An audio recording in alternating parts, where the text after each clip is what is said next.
Okay, welcome back to my channel. Today we're going to look at something a bit wintry. It's a cloud computing based company called Snowflake Inc. I don't know a huge amount about it before I started doing the research. It wasn't a famous name. It was just looking generally for a company which had a snowflake pun in it over Christmas, and I was lucky enough to come across this one. So hopefully you enjoyed this review. Now, as always, the method I use is SWOT analysis. That is the strength of the company, the weakness of the company, the opportunities the market affords the company, and any threats the market could hold towards the company, just to kind of get a kind of rough estimate of the value of the company when it comes to shares. Now, one of the few mantras I've heard over the years is that it's worth investing in very boring companies.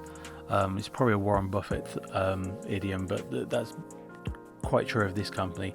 It is unbelievably boring. The CEOs aren't particularly famous.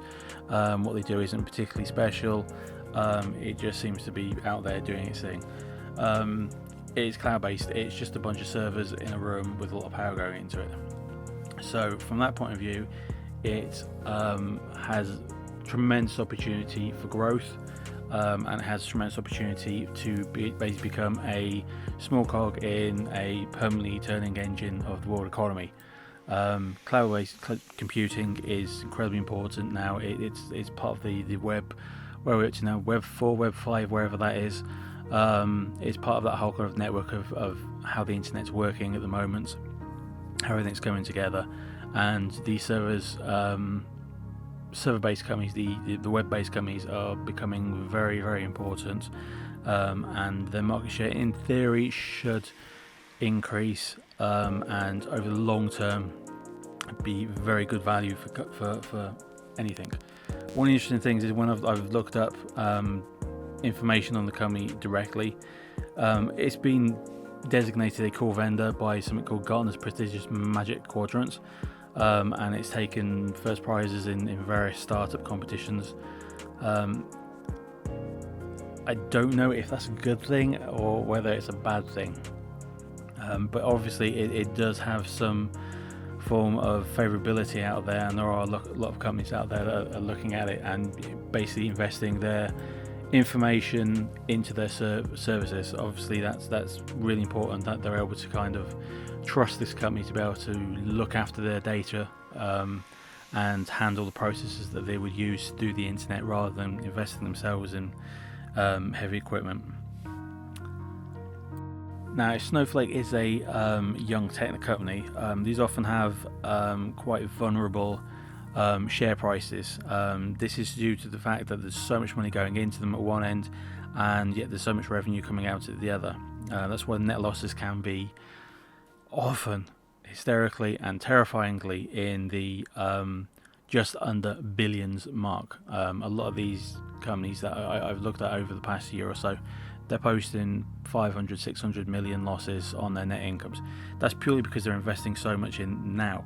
So as they grow, you would have thought somewhere down the line they're going to kind of explode and become quite wealthy. This is a computer-based company. Servers burn energy like crazy, and what's one of the most expensive things on the planet? Electricity.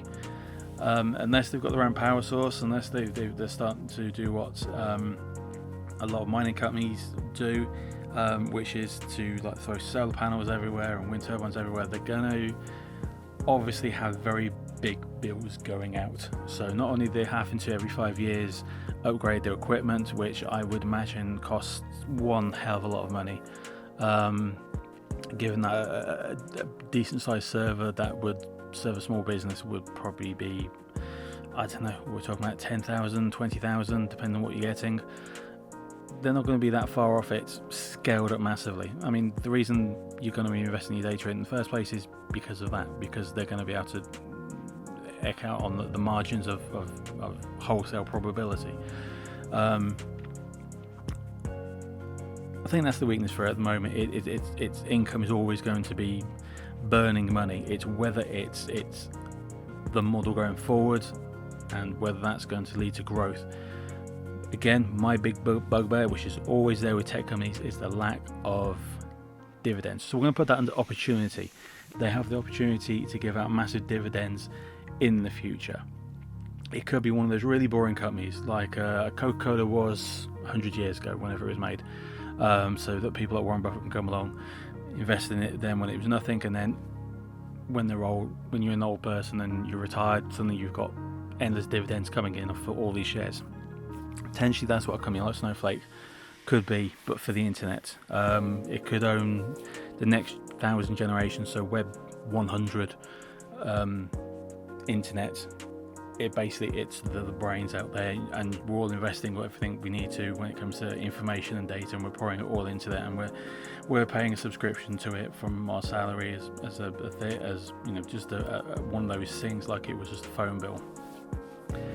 That potentially could make this a very worthy investment, but that's a long way off.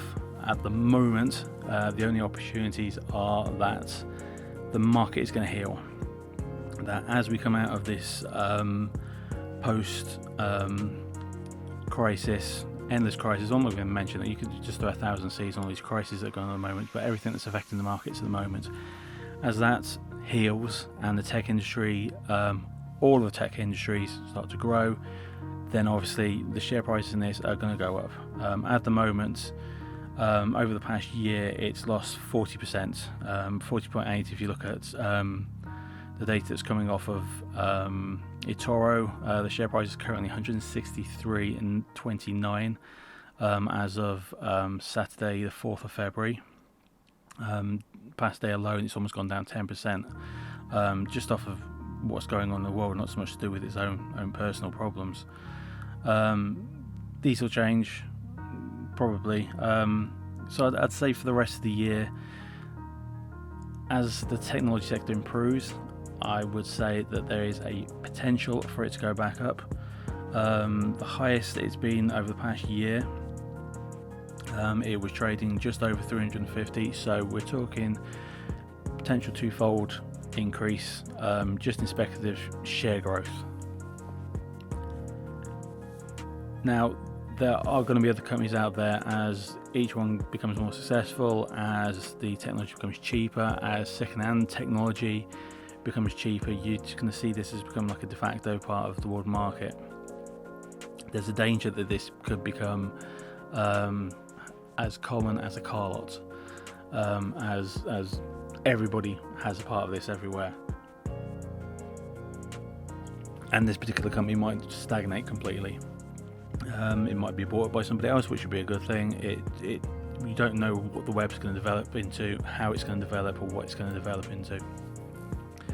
And that's a real threat to any part of the technology sector, which is why the technology sector is so volatile.